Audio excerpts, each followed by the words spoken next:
Good morning. Ngasi se yumja gaisha no meko yumja gaisha card me se ngase yumja gaisha ki number zara gadi 104 le ko aduga color dana akoi gi akoi na set pe aba se green color gumba kai gumba mai number le ko aduga amana chak thong bada akoi na ha pe aba se kai no hai kan se ko tulsi mana gumba kai gumba mai tar ko hai di green color gi machu cha ba ya ba hana gadi tulsi mana gumba kai gumba mai na happy be ko adu se gi card hum katang thu char ke ko card number 1 card number 2 then card number 3 ko ama ani ahum ko ahamba khansira ani shuba khansira natraga ahum suba khansira ama khala se ko numbers ko ina number 104 rasina khud oi gumba da kai gumba da mine ibio ko pambo gumba oi khudang gumba kai gumba da number 1 khan ba yenga se ngasi gina kai message la ke to ko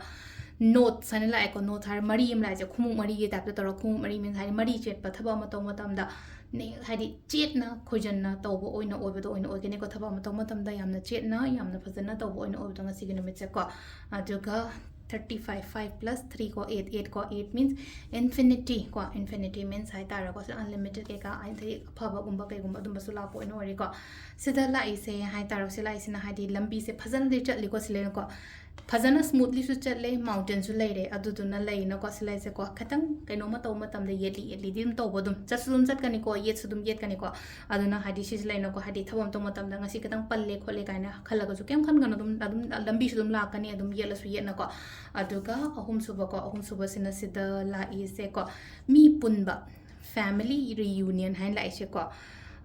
fan hadi sida ka honoring our roots and like ko sida len ko hadi koi hadi imong manung punba han no bi kari kra punba khotpa adagi mathak thongba na chanbi ba khotpi ba adum ba su oi ko sile ra ko card ki message ko timing ana mo haira se ba timing se mari ga minute nifu mari dagi na nipan ga minute ani phang le ko adagi mo mapan ga minute nifu ma thoi dena 13 ga minute kun phang le ba adagi nungdaw nundin gi na pung ani ga minute kun thra nipan dagi na pung manga ga minute yang khai taru phang le re aduga nungdang gi na 8 ga minute 13 dagi na pung 13 ga minute kun phang le ko aduga nongalam dai gi na pung ani ga minute ani dagi na ahum ga minute kun doi phang le ko sisina akhoi gi ngasi gi oina faba timing ko adu sida le re akhoi gi daily card message se ma'am thank you